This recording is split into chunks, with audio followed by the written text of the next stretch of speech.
ಭದ್ರಾವತಿಯ ಯುವತಿ ಸಾವು ಪ್ರಕರಣಕ್ಕೆ ಸಂಬಂಧಿಸಿದಂತೆ ಶಿವಮೊಗ್ಗ ಎಸ್ಪಿ ಮಿಥುನ್ ಕುಮಾರ್ ಪ್ರತಿಕ್ರಿಯೆ ನೀಡಿದ್ದಾರೆ. ಮರ್ಡರ್ ಪ್ರಕರಣ ದಾಖಲಾಗಿದ್ದು ಈ ಕುರಿತು ತನಿಖೆ ನಡೀತಾ ಇದೆ ಅಂತ ಅವರು ಹೇಳಿದ್ದಾರೆ. ಭದ್ರಾವತಿ ಗ್ರಾಮಾಂತರ ಪೊಲೀಸ್ ಠಾಣಾ ವ್ಯಾಪ್ತಿಯಲ್ಲಿ ಒಂದು ಮರ್ಡರ್ ಪ್ರಕರಣ ದಾಖಲಾಗಿದೆ. ಸ್ವಾತಿ ಅನ್ನೋ ಒಬ್ಬ ಹೆಣ್ಮಗಳು, ಸುಮಾರು 19 ವಯಸ್ಸು. ಈಕೆ ಮೃತ ವ್ಯಕ್ತಿಯಾಗಿರ್ತಾರೆ. ಈಕೆಯ ಸ್ನೇಹಿತ ಒಬ್ಬ ಸೂರ್ಯ ಅಂತಂದು, ಆತನೇ ಕೊಲೆಯ ಆರೋಪಿ ಅಂತಂದು ಕಂಪ್ಲೇಂಟ್ನಲ್ಲಿ ಉಲ್ಲೇಖ ಮಾಡಿದ್ದಾರೆ. ಈತನಿಗೂ ಕೂಡ ಸುಮಾರು 20 ವಯಸ್ಸು. ಈತ ಏನು ಮಾಡ್ತಾನೆ, ಆಕೆನ ಬಲವಂತವಾಗಿ ಕರ್ಕೊಂಡು ಹೋಗಿ BRP ಹತ್ರ, ಅಂದರೆ ಭದ್ರಾವತಿ ರೂರಲ್ ಪೊಲೀಸ್ ಠಾಣಾ ವ್ಯಾಪ್ತಿನಲ್ಲೇ ಒಂದು ಚಾನಲ್ ಇದೆ, ಭದ್ರಾ ನೀರು ಹೋಗ್ತಕ್ಕಂಥ ಚಾನಲ್ಲು.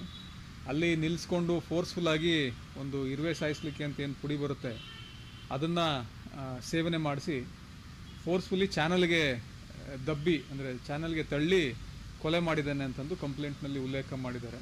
ಸೊ ಅದ್ರ ಪ್ರಕಾರ ಒಂದು FIR ಕೂಡ ನಾವು ಮಾಡ್ಕೊಂಡಿದ್ದೀವಿ. ಈ ಆರೋಪಿ ಯಾರಿದ್ದಾರೆ, ಸೂರ್ಯ ಅಂತಂದು ಯಾರಿದ್ದಾನೆ, ಅವನ್ನ ಅರೆಸ್ಟ್ ಕೂಡ ಮಾಡಿದ್ದೀವಿ.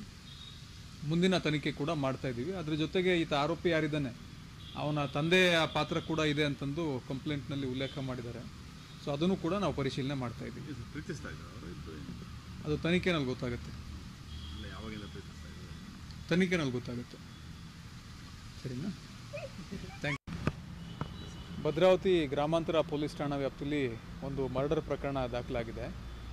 ಸ್ವಾತಿ ಅನ್ನೋ ಒಬ್ಬ ಹೆಣ್ಮಗಳು, ಸುಮಾರು 19 ವಯಸ್ಸು.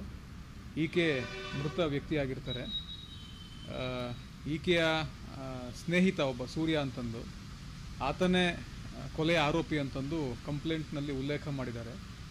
ಈತನಿಗೂ ಕೂಡ ಸುಮಾರು 20 ವಯಸ್ಸು.